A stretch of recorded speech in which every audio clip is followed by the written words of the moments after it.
Morning, guys. So, one of my favourite chapters in the Bible is possibly Romans 12. Though you've probably guessed by now, I have a lot of favourite chapters and verses.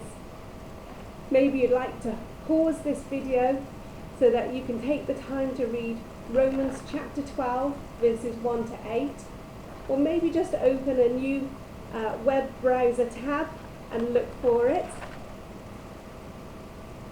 I was going to do the whole chapter, but I'm so excited about verses 1 to 8 that I got a bit carried away, and we're going to do the rest of the chapter next week. Friends, what an opening sentence. Dear friends, God is good. God is good, and He is worthy of our praise. Let that just sink in for a minute. God is good. Romans 12 verse 1 is a special verse to me. Before I went to my assessment conference at the William Booth Training College to see if they would accept me as a church leader, I asked God for a verse, and this is the one I felt I had to write down. When I got to the college, there was a card there from my divisional commander, my line manager, with this verse written in it.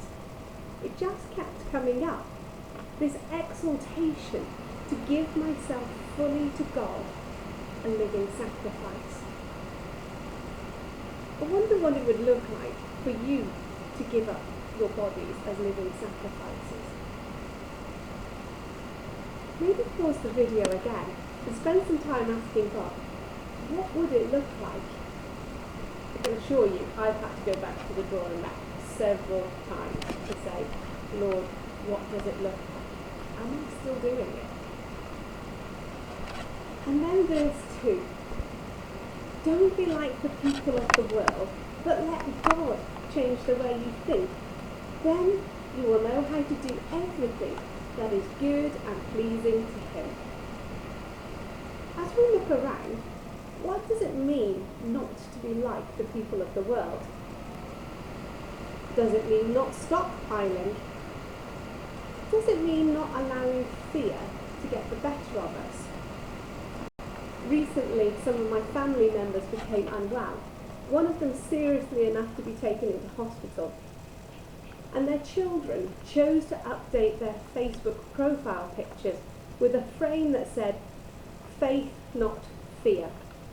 This was a real declaration that they wouldn't succumb to fear or allow it to overtake them.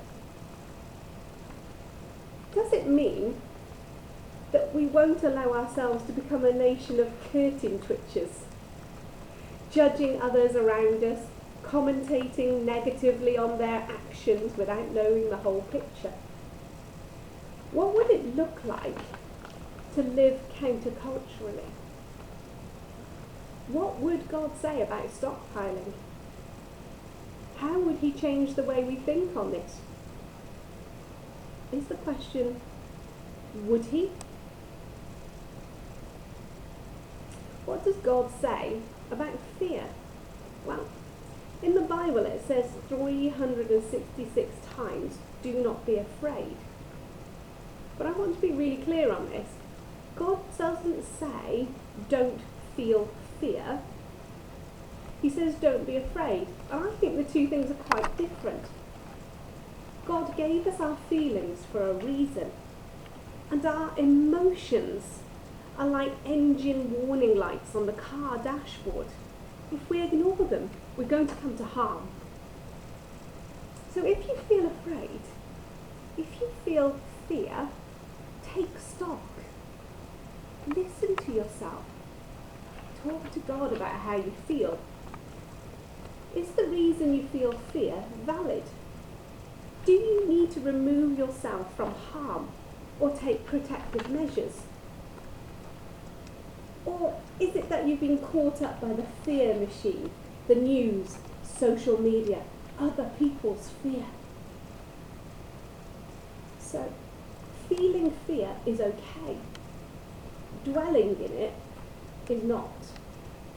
If you want a good example of this, read Gideon's story in the book of Judges, chapter 6 to 8. And if you can get hold of it, more problems with showing you the book. This book by Jeff Lucas, Gideon, it's a really good read.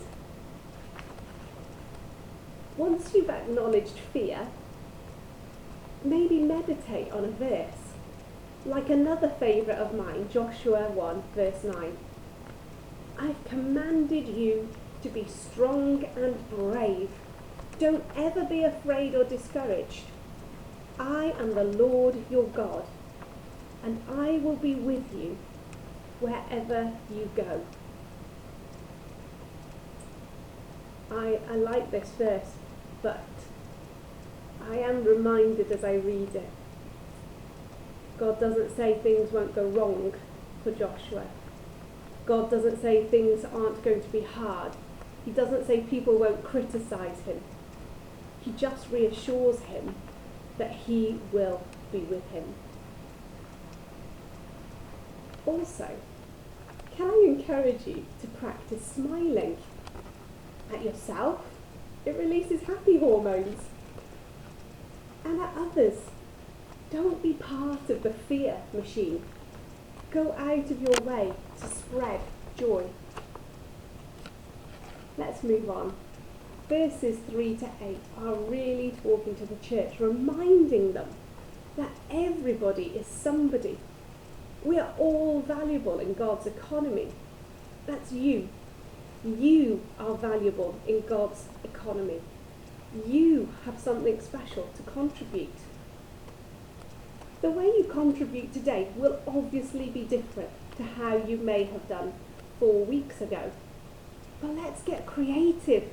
Maybe paint or write a poem of prophecy and share it with someone you trust to test it by post, by social media, or maybe have a group phone call to share some teaching or post out some teaching resources